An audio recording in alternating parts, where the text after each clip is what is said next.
This is Natalie and Alice. On the outside, both are normal, playful girls. But Natalie and Alice are not your average 8 and 2-year-old. Both children were born with a genetic disease called leaky severe combined immune deficiency syndrome, or leaky skid. Even 10 years ago, a person with this condition would have been confined to a bubble. Our story began in November 2003, when Natalie was born.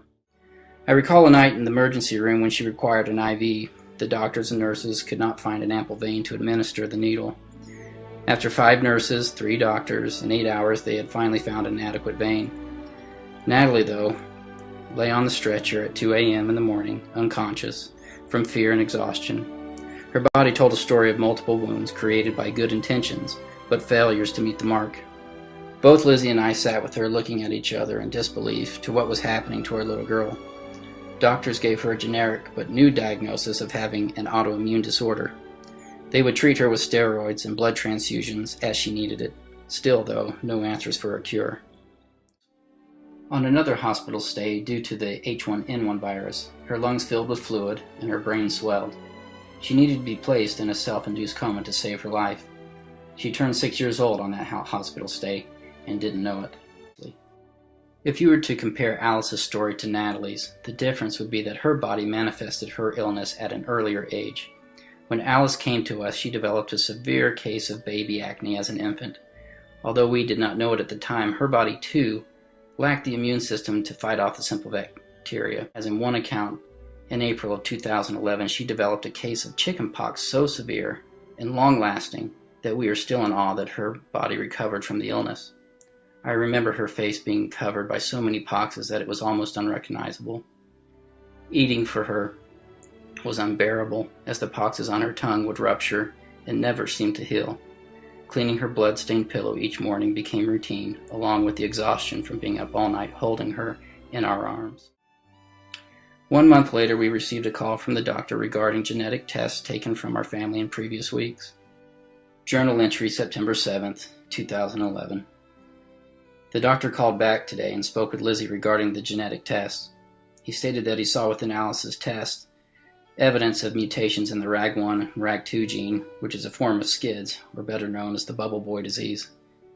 The doctors want all of us to come back in to be retested because we assume Natalie has it too. Alright. Now. Been here before. The road we will have to take starts with chemo and end with bone marrow transplants. My thoughts quickly saw both my daughters with their hair falling out and sickly. I don't know how much more Lizzie and I can handle, and most of all the girls. So much I worry about in addition to what lies ahead within the next year. Financially, I'm broke. Spiritually, I have my moments but tend to wane now and then because of the trials we are facing. I don't know what else to do other than to continue and move forward.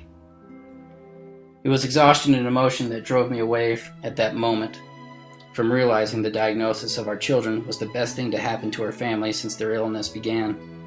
I realized soon after that this was a way for them to have a chance at a normal life. And although it would be a long and arduous road, we could envision sanity in a life through the miracle of a bone marrow transplant. As parents, we prepared for the long haul. It was explained to us that although this procedure has a high percentage of success, the girls would likely have side effects that could last a lifetime. Hearing loss, learning disabilities, and infertility were at the top of a long list. The process to give marrow is an event unto its own. The donor would undergo an invasive procedure where a needle is inserted multiple times deep into the hip bones to acquire the marrow.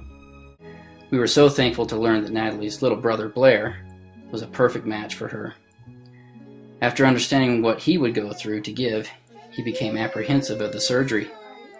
However, one day he said to Grandma, "Grandma, my blood is Natalie's medicine," from which he gathered strength to follow through as Natalie's donor. In Blair's case, he would be required to give 300 milliliters of marrow to Natalie.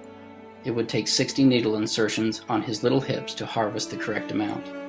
By the end of the surgery, we were told his bone would be consistent with the softness of mush. So brave you are, Blair. We cannot comprehend nor explain adequately the pain our girls have gone through and are going through. Our feeble attempt to explain their hurt will no doubt fall short of justice to their cause. Suffice to say, before the transplants, their bodies have been a destination to which common viruses and bacteria have reveled and thrived. Many times, their battles, we believe, were won only by their will to live, by prayers offered, and divine assistance.